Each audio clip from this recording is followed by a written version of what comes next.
kita akan membahas tema 4, subtema 1, pembelajaran 4, 5, dan 6 bersama kakak Tengku Amanda Putri, mahasiswa semester 7 PGMI reguler Malang STAI Bani Saleh.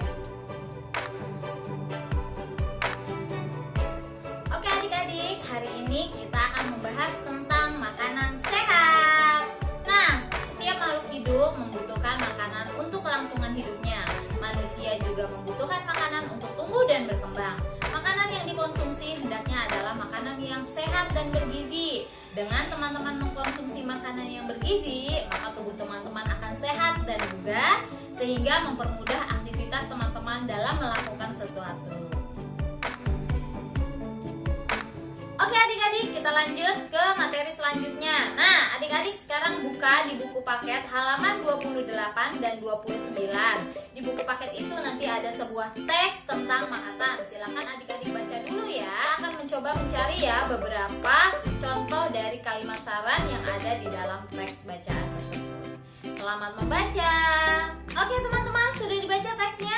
Wah, luar biasa sekali. Nah teman-teman, dari teks tadi Bu Guru menemukan salah satu contoh dari kalimat saran, yaitu ketika Dito tidak menyukai makanan yang telah disediakan oleh ibunya, maka kalimat sarannya adalah Dito sudah harus mulai belajar menyukai makanan yang sehat dan bergizi, tentunya yang telah disediakan oleh ibunya. Dan Dito tidak boleh mencela makanan yang telah disediakan. Oke, sampai di sini teman-teman paham ya bahwa kalimat saran itu bisa berupa slogan atau juga bisa berupa ucapan yang disampaikan untuk menyarankan seseorang melakukan hal-hal baik. Oke adik-adik, kita lanjut ke materi selanjutnya, yaitu kewajiban dan hak yang berhubungan dengan makan. Nah, kita bahas dulu ya, apa sih kewajiban teman-teman yang berhubungan dengan makan? Oke, yang pertama adalah kewajiban teman-teman yang berhubungan dengan makan adalah bersyukur atas makanan yang ada. Tidak seperti Dito tadi ya. Ternyata tadi Dito ketika sudah disiapkan makanan oleh ibunya, Dito tidak bersyukur. Dito malah memilih untuk memberikan makanan itu kepada kucing. Itu tanda bahwa Dito tidak bersyukur ya. Yang kedua yaitu menghabiskan makanan yang telah disediakan. Jadi kalau teman-teman sudah disiapkan di meja makan makanan, tolong teman-teman habiskan. Kenapa harus dihabiskan? Itu juga termasuk salah satu contoh dari tanda bersyukur.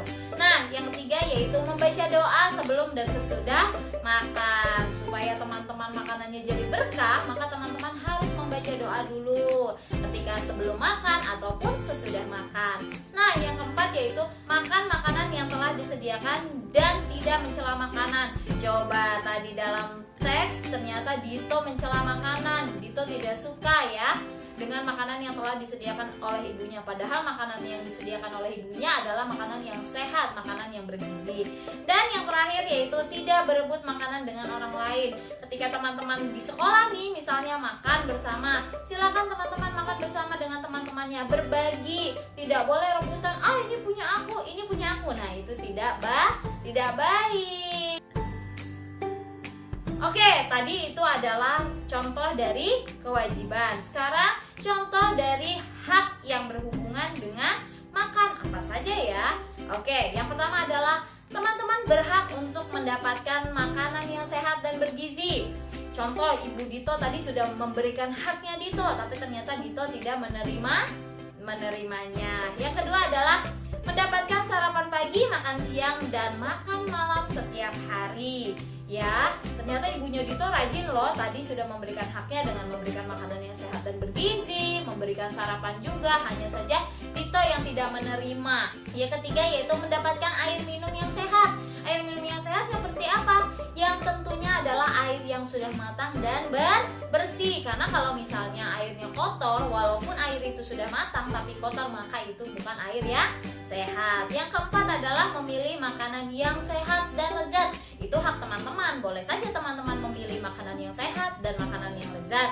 Namun teman-teman harus tahu ya bahwa makanan yang sehat dan lezat hanya ada di rumah, yaitu ada di masakan mama. Dan yang terakhir yaitu ambil makanan secukupnya. Ingat, Allah tidak menyukai jika teman-teman mengambil makanannya yang banyak. Misal itu namanya serakah. Aku mau ini semua diambil tapi tidak teman-teman habiskan. Itu namanya teman-teman serakah. Maka tidak menyukai itu.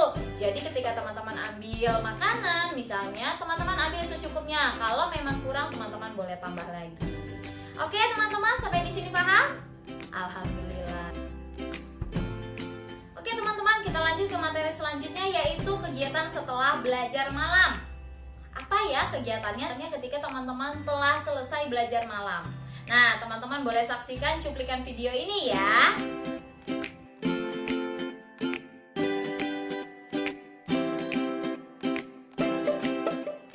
Dito, jangan tidur setelah makan ya sayang. Tunggu kurang lebih 2 jam baru kamu tidur.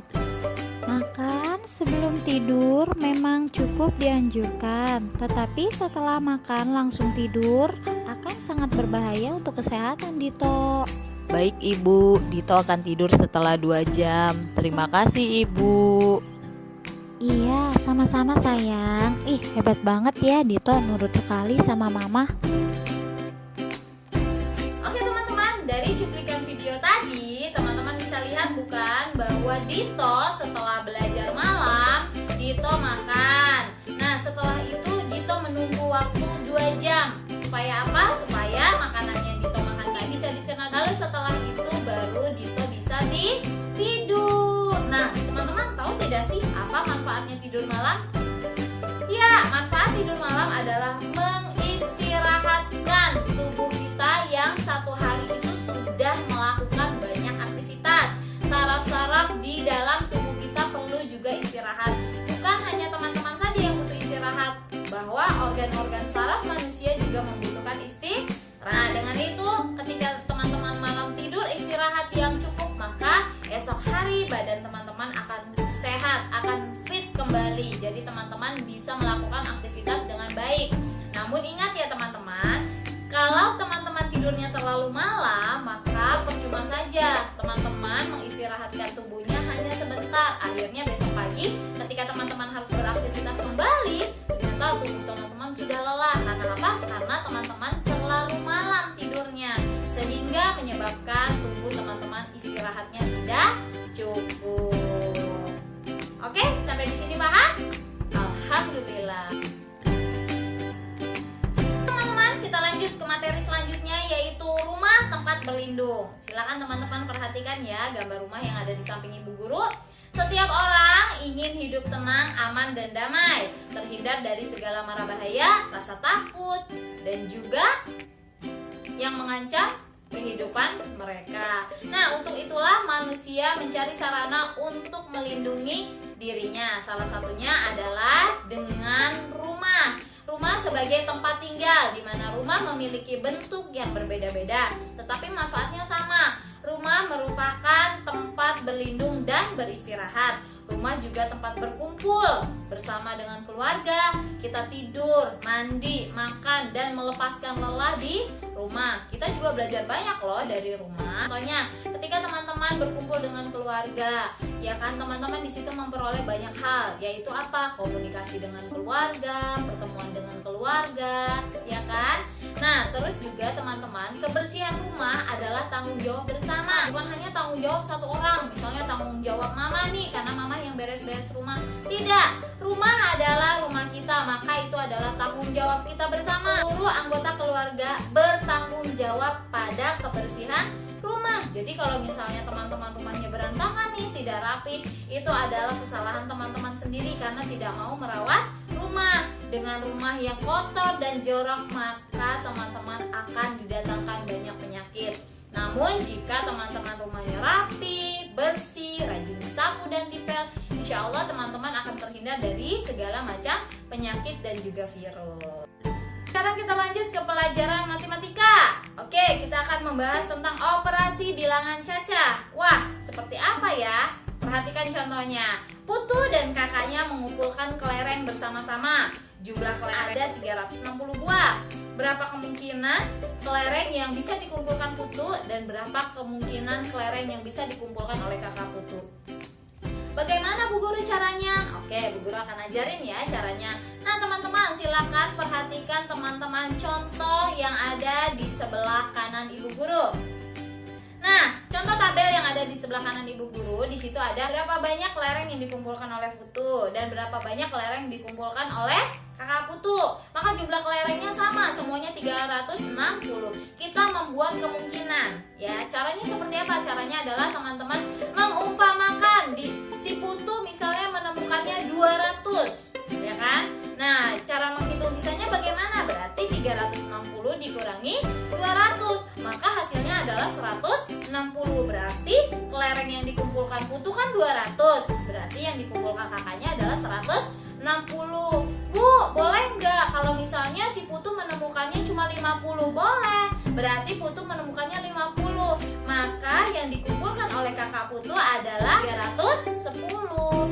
Bu, kalau misalnya yang ditemukan Putu hanya 100, boleh? Boleh, silakan. Berarti teman-teman tinggal mencari berapa banyak yang dikumpulkan oleh kakaknya